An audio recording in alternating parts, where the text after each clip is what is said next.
Greetings, ladies and gentlemen. Welcome to Whisky Uncorked. My name is Brian, and no whiskey review this week. I thought I was going to be doing a review this week. I had recorded a review, but I think I was overthinking it a little bit, and I tried to cram some things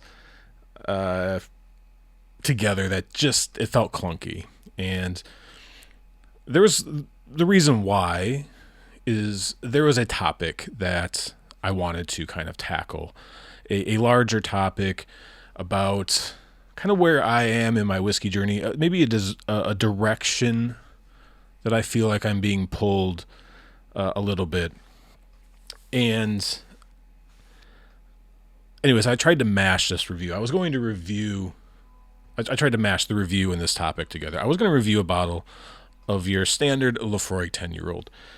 And it was meant to be a kickoff of maybe an approach that, an approach to whiskey, Scotch whiskey in particular. I'm not drinking Scotch whiskey tonight. As you can see, I've got a little bit of rare breed, wild turkey rare breed here. As I mentioned before, bourbon's kind of my sipping whiskey, my go-to. And rare breed is never a bad choice. But yeah, anyways, I was going to use this bottle of Lefroy 10 to kind of try to explain where maybe I was going in the next few months. I don't know. Maybe it'll be longer than that. I'm not sure. And I recorded that actually a couple weeks ago. I missed a week because I had recorded this video. And it was kind of mashed together because I was going back to Wisconsin, as you can see by my sweatshirt, if you're actually watching the video here. And if you're a big NFL fan, you will know that the NFL draft occurred. Was that last weekend now already? Yeah, it must be. Time is a construct. But the NFL draft being in Green Bay, Wisconsin was a massive, massive deal. Green Bay is a very small town, very small city. They insist on calling themselves a city. They are a city, but it's not a very large city. By far the smallest that has an NFL team. The Green Bay Packers are a very unique team if you're not familiar with them, in that they are kind of community owned. And the thought that a NFL draft, an event as large as that, could ever come to Green Bay at one point would have just been almost absurd. So anyways, it was a once-in-a-lifetime thing, probably, if, I wasn't going to take the chance that it wasn't, and decided that I was going to fly back to my home state and drive up to Green Bay with my brother and some friends and experience a really cool event. Had a ton of fun. Definitely did not anticipate the physical toll, the physical stamina required to stand there we made it through 2 days, headed home on the third, but anyways, it was a lot of fun. It was just great to see that, and the great response that has come from that has been, heartwarming to see, to say the least. But anyways, I was trying to get a video ready to kind of post while I was there. I came back on Tuesday. My videos usually go live on Monday, and recorded the video after my 15 bottle review video, and I just didn't sleep well the next 2 days. It was just kind of it was a rough couple days, and it just editing a video and getting ready to leave and all that just wasn't. I just kind of recognized that it probably wasn't going to turn out well if I forced it.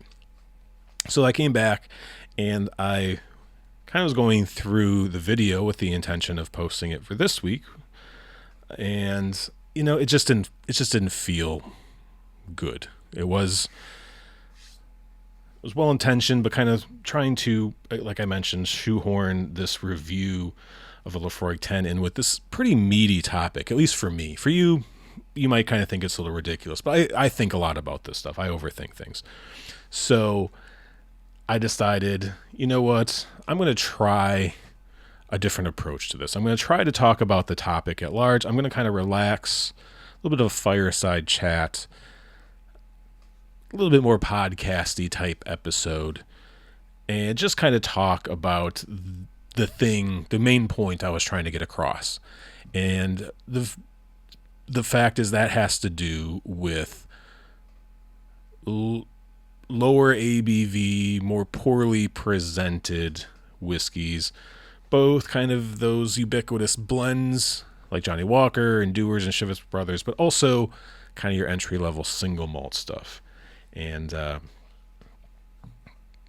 this is my attempt to kind of try to put out into the universe why I want to start talking about those types of whiskeys a little bit more, and the struggles I've had with deciding how to do so. So let's dive into this topic, because it's something that, at least from my perspective, feels really like a dicey, controversial sort of thing to try to talk about, particularly to talk about it on a regular basis, particularly for a channel that when I decided to start this up, my thought was I was going to come into this from an extreme enthusiast perspective and talk about independent bottlings and special releases and maybe older bottling, and just kind of try to fill a little bit of a gap that I felt was there. I didn't want to talk a lot about like value and that sort of thing. I just kind of wanted to focus on the whiskey in the glass. In fact, I've wanted to replace my channel intro. If you haven't watched that channel intro, you can go back, because that was like before I really got going. That was basically the first video I ever recorded. And I haven't watched it in a while. I don't want to. It was a scripted video, which I think maybe I should do more scripted or script things a little bit better in my videos, but it just seems, when I listen back to it, it just always feels so inauthentic. So I've kind of tried to avoid doing that too much. But I think at the same time, then I get really frustrated with myself because I don't articulate what I want to say very well. But anyways, if you go back and you watch that intro video to this channel, you'll kind of hear me talk about my approach to what I thought my approach would be to this whole YouTube thing, and probably realize that to some degree I've kind of abandoned that initial intent. And the reason for that is because I think once you start talking out loud, you kind of realize how little confidence you have in what you're saying. And for me, I kind of understood that there were these big gaps in my overall whiskey knowledge, because I skipped it's like I skipped from kindergarten to like 6th grade or like middle school or something, right? I did not drink any blends. I don't think I've ever owned a bottle of Johnny Walker. I've certainly drank it numerous times, of the varying expressions. I just completely ignored that stuff because I largely completely grew up from a whiskey perspective via YouTube and just online communities. Got into it really heavily probably about 6 months pre-pandemic, and then obviously everybody took their hobbies to a level, regardless of what the hobby was. For me, it was whiskey, and just took it to a new level of intensity and spending lots of money and having lots of free time and being kind of stuck inside. So I just beat the pandemic, but definitely still a bit of a pandemic baby in that regards. But I can still remember like sitting in my room with I had a little kind of, I don't know, what would you call it? I had some little shelving unit, and I had 6 bottles of whiskey on there. I had started to truly enjoy drinking like neat whiskey, sipping on it. I was starting to get into it, but then I discovered, I know what it was. It was, I've mentioned it before on the channel. It was those videos that the Whiskey Vault did with the Modern Rogue. I think there was like a 3 video series that they did long time ago, talking about how to read a whiskey label, how to drink whiskey, that sort of thing. And that just got me hooked immediately. I poured myself some glasses and started nosing it and tasting it like I was quote unquote supposed to, and just kind of saw the enthusiasm behind the whole thing. And I think, there was no turning back. A few days later, I had compiled a list of bottles that they thought were really good for beginners and went on my first whiskey shopping trip. But I completely skipped both the blends and the so-called like introductory beginner single malts as well. And I'm surprised at how often those sorts of experiences feel like they would be useful for me when talking about independent bottlings, when talking about special releases, or even more opinion-based videos, maybe similar to this. I've really struggled to make those videos. I've recorded them. I'm my own harshest critic. I don't like them. I listen to it back and I disagree with something that I said, or I contradict myself or something like that. But anyways, they don't get published really for that very reason. Hopefully this one does. If you're watching this, I've at least heard it and decided, fine. We'll go with that. We need to break the ice a little bit. I need to get a little bit better at doing this, because really these are the type of videos that I feel a little bit more comfortable doing, or that I want to be more comfortable doing. But I want to incorporate, okay, so I've identified these gaps. Let's go there. Last year, about the same time in the spring, around springtime, late winter, early spring, something like that, I jumped into the core range official bottling 18-year-old category of single malt scotch, because that was one of the categories that I had really ignored. There was a lot of bottles out there that were getting a lot of praise. Not all of them were available in the US, but there was a lot of talk about price and value, and how that kind of 15 to 18-year-old range is where that price curve really seemed to start to ramp up, when every year added to that age statement really seemed to cost a pretty significant amount of money more than the previous year. So I felt like that was a comfortable thing for me to jump into, because it's obviously the higher age statement, more it was a little bit more my style, right? We're going to talk official bottlings. Let's talk about ones with age statements. So I went through that. I reviewed quite a few of them. Some I already had on my shelf. Some I went out and I purchased and sought out. Some I had to order from the UK to get them here and everything. And it was really illuminating. I was impressed. I did not expect to enjoy those whiskeys as much as I did. Now the whole value proposition and everything, that was a different conversation depending on the bottle we were talking about. It was a complex one to try to sort through, but I really enjoyed that. I feel like I learned a lot, and I felt a little bit more connected to just kind of the people I think who were watching my videos, and maybe even when I was going to other channels. I just felt like I was more in tune. And I always knew that there was this opposite end of the spectrum of kind of the entry level beginner stuff that I just totally skipped. And I'm like, most people, the vast majority of people out there, that's a category. If you mention the word Scotch whiskey to them, those are the bottles that they think of. It's like I would be completely unequipped to have a conversation with like an average person about whiskey. I couldn't do it. And that just feels weird to me, because I'm like, yeah, I've never drank that. All this, have you tried this? Have you tried that? Have you tried that? I'm like, yeah, maybe one time at a bar or one time at a friend's house, I had a glass of that, but yeah, I couldn't tell you.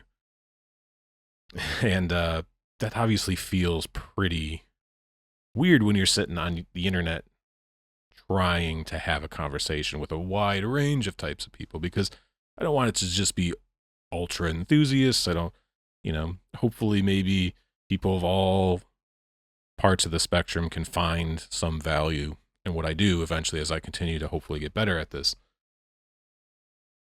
But as I mentioned, it kind of felt really weird, because when I would make videos, I'd inevitably kind of want to talk about some of these other bottles that I frankly have never owned one of. I've never had it. I maybe never even tried it.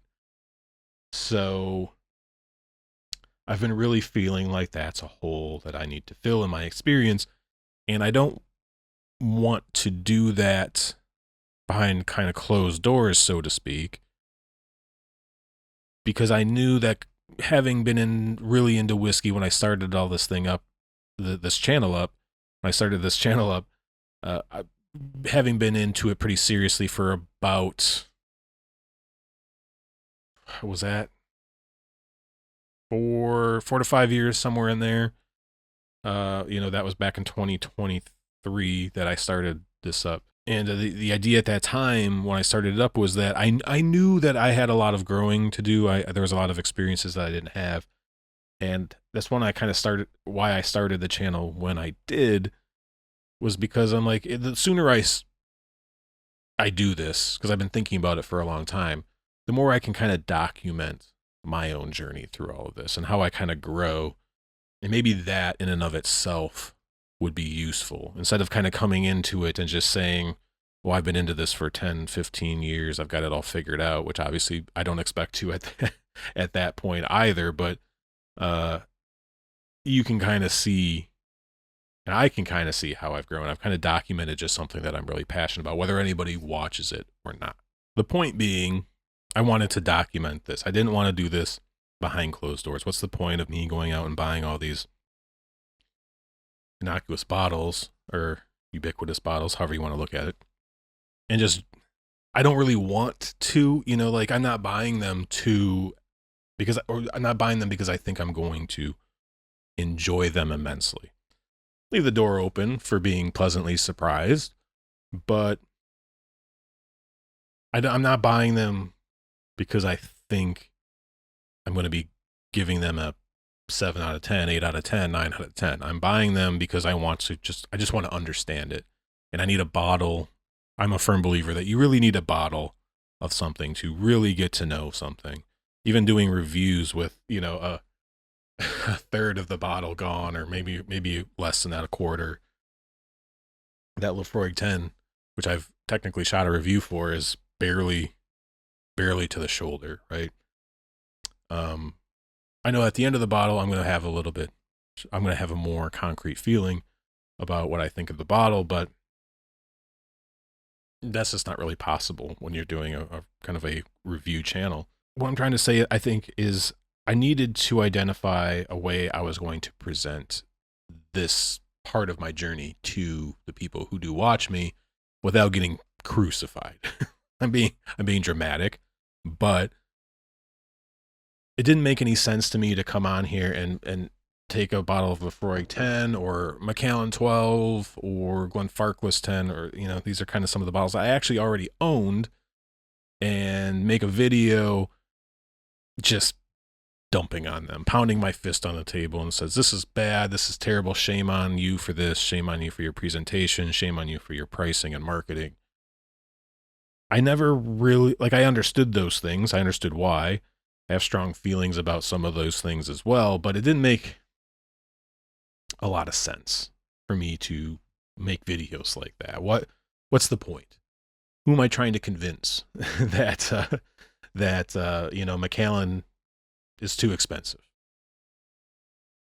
And but I didn't want to do that. I didn't want to just make rage bait or just go on unhinged rants and sort of thing. There's plenty of folks out there that have already done that and do it probably better than I ever would. So, and that's not why I'm buying the bottles, right? I'm buying them because I do want to understand what they are. And that kind of is what triggered my brain into saying, maybe that's it.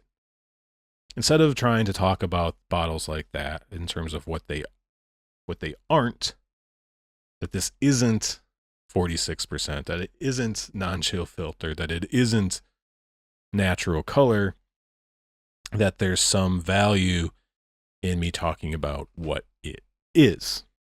The hesitation there is obviously my core audience and people who are probably watching my channel don't think super highly of these. And if I'm even attempting to come at some of these bottles as in even a remotely positive light,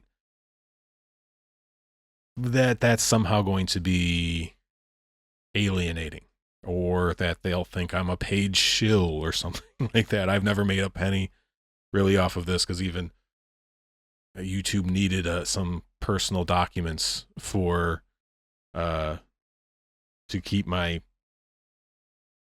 monetization, I guess you can call it, going, and I just didn't bother, because the only people that had joined my channel membership were basically people I knew in real life.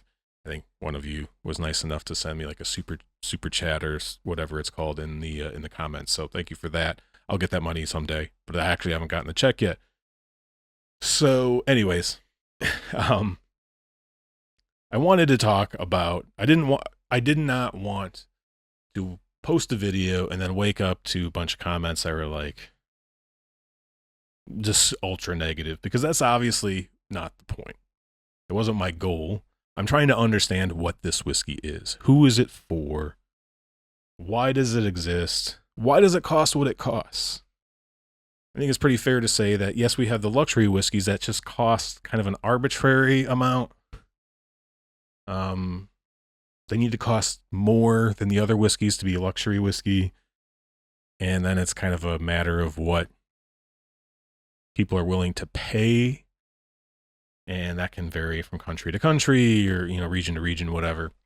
And then you have on the opposite ends of the spectrum, the bottles that are the whiskey that's being made to a price point, which I've talked about on the channel before, where, people can get mad at Johnny Walker for not being as good as it used to be. But the reality is that they've kind of marketed themselves into a corner to an extent where people are only willing to pay a certain price, or they need to stay in a price bracket to just hit their target demographic and the people they've been marketing to for years, decades, centuries for that matter,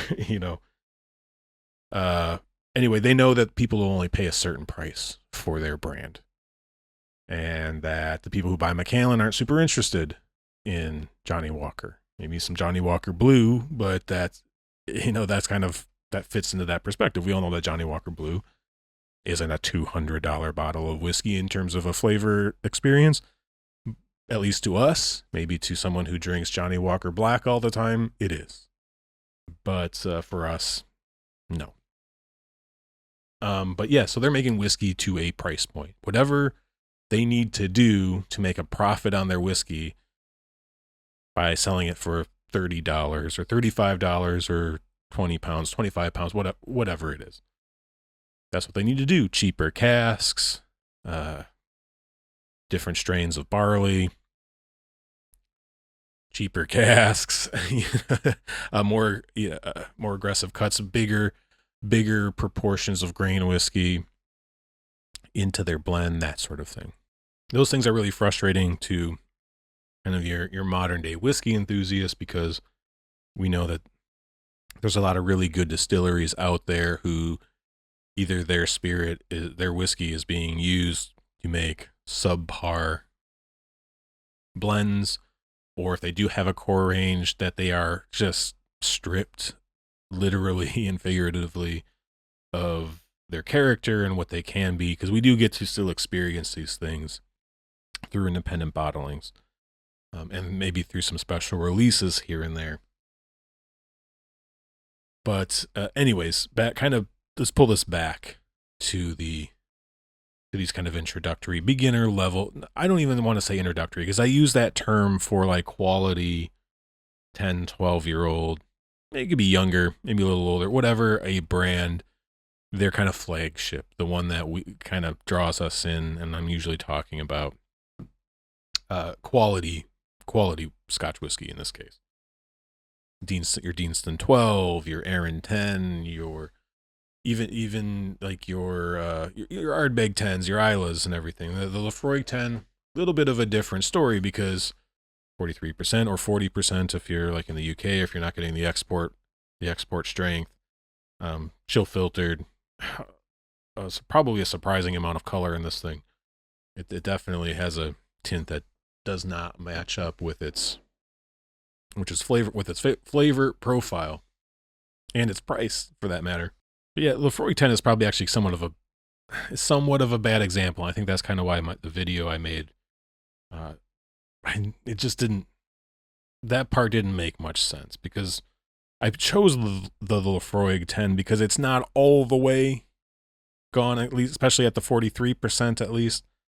It's still, I still thought it was a pretty solid whiskey. I still actually enjoy drinking it. Is it as good as like the Ardbeg 10 and the Lagavulin 8, which is kind of now, at least in kind of recent times, has come on as maybe kind of one of my favorite Isla, again, introductory brand, as I was talking about. The introductory, I should finish that thought. Yeah, so the introductory thought was kind of quality, but the true beginner, quote unquote, whiskey is that 43% line of blends or single malts. Because even those single malts, it kind of feels like they're trying to make them to be as close to blends as possible, just to be a little tick up on the scale of flavor. They don't want it to be too big of a jump, which is unfortunate for obvious reasons for people with our perspective. So how do I talk about these things, right? I've kind of gone a little bit on a little tangent there, but let's kind of bring it back. And how do I talk about these? Because it's something I want to share with people, but I don't want to sit there and just criticize everything that we all already know. And maybe I can make a video that's useful for people just coming into whiskey and for people who are well-versed or have developed at least some degree of experience in terms of the breadth of single malts and Scotch whiskey as a whole. And that's a really difficult thing to do. Or at least I've had a really difficult time thinking about how to do that. Because just ranting and raving about if someone's favorite whiskey is Johnny Walker Black or red or green or gold, or they love Cahuilla 12 as their favorite Isla whiskey, whatever. And just ranting and saying just how terrible it is. Like, that's also not a real great way to get people to want to watch you more. And it feels like a real great way to stunt the growth of your channel by dumping on bottles of whiskey that the vast majority of people already drink and think and do actually like. They don't think that they like it, they do like it. You know, I liked a lot of things when I was younger, and as I got older, you try like an actual like good version of that food or something, and then you can never kind of go back, right? It's happened to me a lot. Or the thing that I loved as a kid, you go back and you taste it and you're like, I liked this. And that can happen with whiskey too, obviously, as well, but it doesn't change the fact that, like, if someone would have came along and told me back then that, your macaroni and cheese as an 8-year-old is trash, I would have said, well, this guy doesn't know anything. My 8-year-old brain thought that was the best thing that that human beings have ever created. So yeah, it's not a great way just to endear yourself to the whiskey community and to continue growth. And when you have 800 or 900 subscribers, growth matters a little bit more, right? You want to continue to cultivate an audience. So yeah, it's a balance, but it is something that I am determined to try to do. And I don't want to have this long introduction to each one of these bottles when they come up about, trying to convince people not to be upset at me for not just dumping on a bottle, not just being immediately critical and shame on you, Dalmore or White and Mackay or whoever it's going to be. Because yes, we get it. And that was another problem with like the Lefroy 10 video. It's like, I don't need to tell like 95% of the people that are going to watch this video whether Lefroy 10 is a bottle they should buy or not. The vast majority of you know whether you like it or whether you don't like it, or whether you're interested in buying a bottle of it at some point or not. You don't need me to tell you. So yeah, either I should make just a real simple, to the point review focused on beginners, but how am I giving an honest opinion about it? Oh yeah, this is a fantastic whiskey. You should go buy it. Well, I don't necessarily, do I really think that? Um, what about a bottle of Macallan? Don't buy Macallan. It's too expensive. It's not worth the price. And yes, those things I think are somewhat objectively true, but is that relevant to anyone that's actually watching the video? So I'll ramble about this forever. Let's try to wrap this up. Let's try to kind of summarize what the plan is then. You can kind of see where I'm stuck. I clearly am not confident about how I want to go about kind of broaching these subjects, or kind of me going on this leg of the journey, because it's a little bit awkward. I'm going to come at it from a perspective of somebody who's drank really good whiskey for quite a while now, and really sitting down and trying to think about these bottles or brands maybe as a whole in a way that's productive. So I've already, over the years, have accumulated, I don't know, 5, 6, 7 bottles of whiskeys that kind of fit into this category. Some of your classic sherried examples.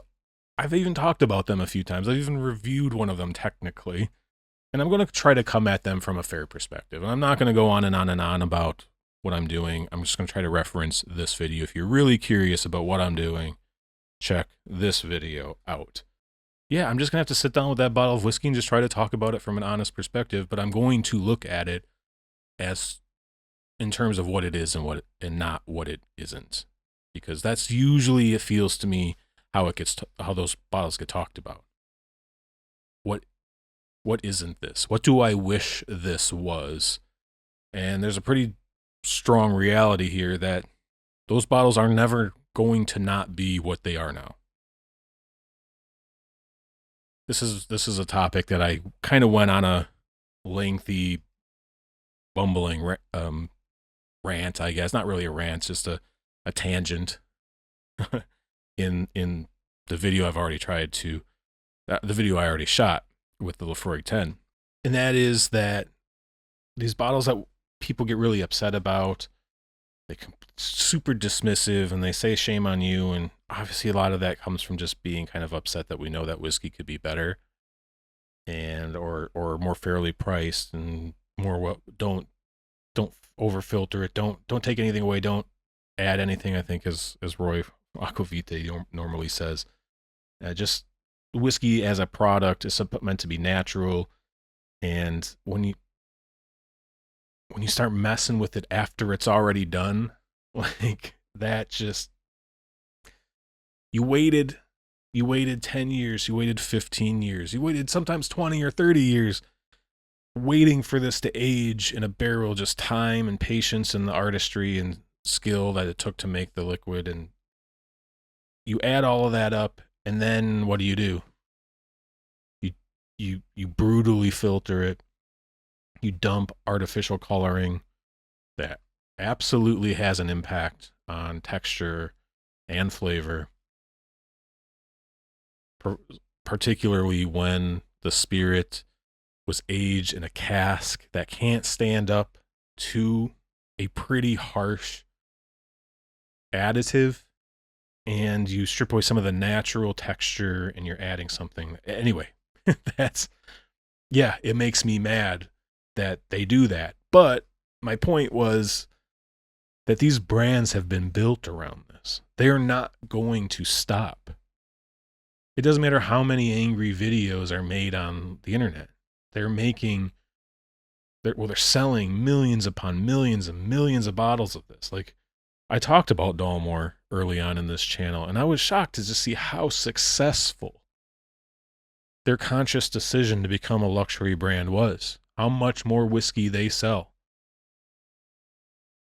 And Dalmore's, to me, say what you will about Macallan, but to me, Dalmore is way worse than Macallan in terms of how they treat their whiskey, because at least Macallan is getting their color from like actual good casks, and they're They're not adding that, and they're only going down to 43%, at least in most cases, as far as I know.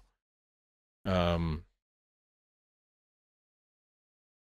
when you do get to taste Macallan in a natural state, it's actually really good. There's really good Dalmores out there too, but man, it's tough.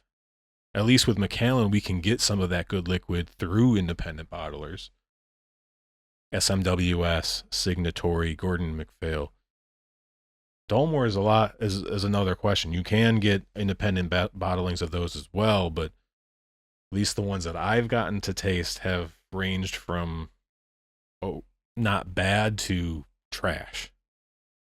And that's a limited sample size, obviously, but these brands have built themselves up, whether they're on the budget end or the luxury end, and they've expanded their warehousing, and they've expanded their production, and they've pumped tons and tons of money into building their image and brand and cultivating a demographic and a consumer base, and they can't change. They cannot do it. If they do, they will collapse as a company. It would either take an epic collapse where they need to come crawling back to us, who frankly cannot sustain those distilleries. The enthusiast community, given the choices that Macallan has made, or that Dalmore have made in terms of expanding production and warehouses and all of these things, we cannot sustain that distillery. They would have to just cut back massively. There'd be massive layoffs, shareholders and things that would be irate. They can't. Same thing with like Glenfiddich, Glenlivet, Balvenie, whatever. These companies cannot just abandon that model. The best we can hope for is like the Jura 16 perspective number 1, right? We get these distilleries to throw us a little bit of a bone. And even then, for as nice as that bottle was, you could still tell that it was born from a distillery that is using poor casks. And I really enjoy that Jura 16. It's actually really nice, but it's not 16 years old. It's like maybe 12. The cask you could tell that was a cheap cask that, they just didn't mess with it too much. They gave you something that's clean and pure, and it's a tasty whiskey, but it doesn't even quite live up to the quote unquote the specs, so to speak. But they can't just change. It would either need to be a drastic, massive collapse where we're their last hope, or a very slow, gradual trickle of moving towards something that we would consider more fair, high quality, and whatnot. Like if Glenfiddich just said, well, we're only bottling 46% and above, we're not going to chill filter, we're not adding color, and our price is going to probably like double or 50% increase or something like that, because it's going to cost more to make because we're using really good casks, and we're not relying on coloring. And the people all across the world that believe that clear whiskey on ice is quality and that sort of thing, they would fail immediately. So it would either take a very slow move, or maybe branching off a completely different brand. But again, they're selling what they produce, at least up until somewhat recently, right? Distilleries haven't had a whole lot of problems selling their whiskey. So we're seeing a shift. We'll see how far that goes and how long that lasts. But yeah, that's another factor. And it doesn't make sense to pound your fist on the table and get mad, because they cannot change. They cannot abandon that. So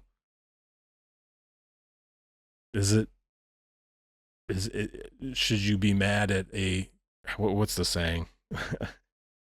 Mad at being a bear for being a bear, right? It's like people who go into the forest and encounter a family of a mama bear and cubs, like, oh my God, this bear mauled this person to death.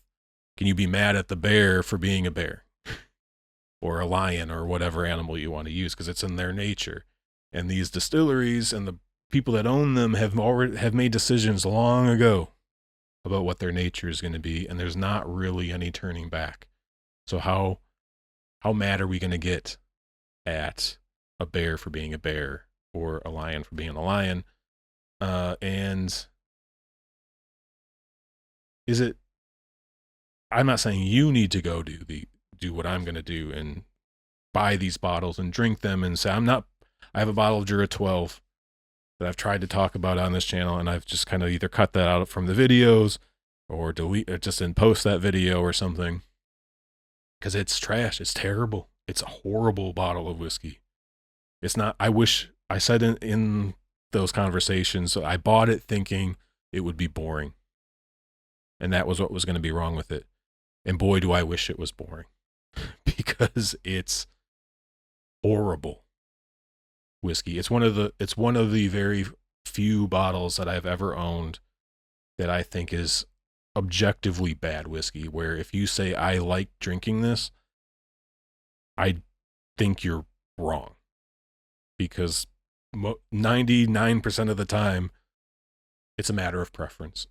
And there are a few things I kind of talked about. One in the 15 bottle and 45 minute 15 reviews in 45 minutes that I probably the most recent video before this went live.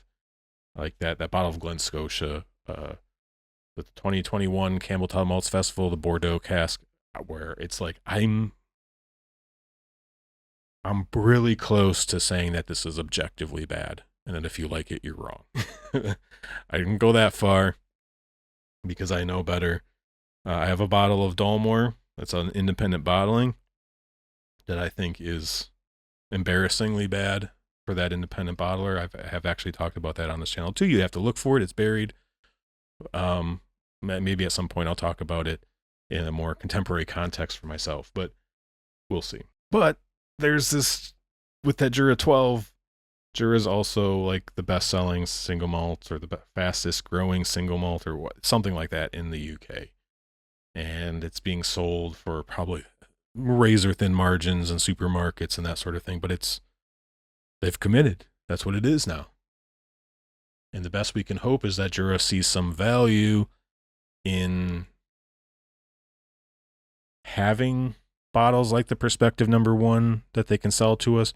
But the question that came out of that was like, have they put any Jura spirit into a good cask in the last 10 years, 15 years, whatever? I don't know. How long ago has it been since they've even considered putting their spirit into a good cask? And that has nothing to say about, like, are they actually making their spirit to taste good? Like, obviously we know about using barley strains, and certain barley strains have better alcohol yield, and it sacrifices flavor for that yield. We haven't mastered that genetic engineering to get both flavor and yield. This is a difficult thing for, I think, people to accept, that this is not going to change. So the question is, you can just ignore it and just treat it like it doesn't exist. But the reality is, the vast majority of people, that is their perception of whiskey. And at least for me, sitting in front of a camera and a microphone, I'm trying to get better at not being wrong as much, or to rely on other people's opinions. And one of the best ways to do that when we're talking about whiskey is to actually drink the whiskey you're talking about. So that's kind of what I have to do.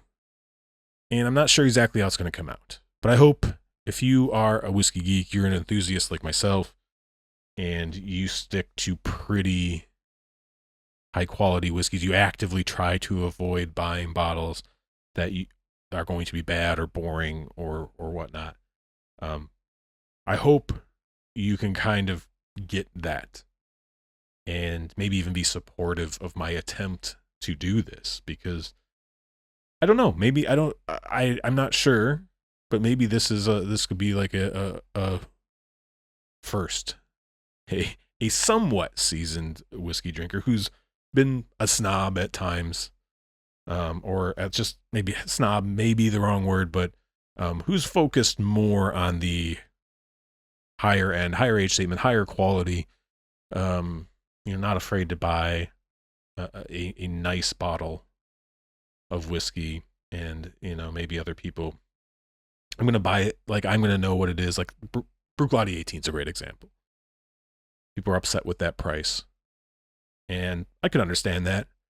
But there was no question. There was no question that when Bruichladdich announced that they were going to finally, because I didn't have a channel, so I don't have anything to prove this, but like I've been mad for a long time. Like, where's the aged whiskey from Bruichladdich? Where is it? That's what I was pounding my fist on the table. I even confronted like some brand reps at like some tastings, and I realized that I was talking to the wrong crowd. They were just there to sell bottles of whiskey. They didn't know what I was talking about. But yeah, where is it? Where I hold you hostage until I get an 18-year-old Bruichladdich.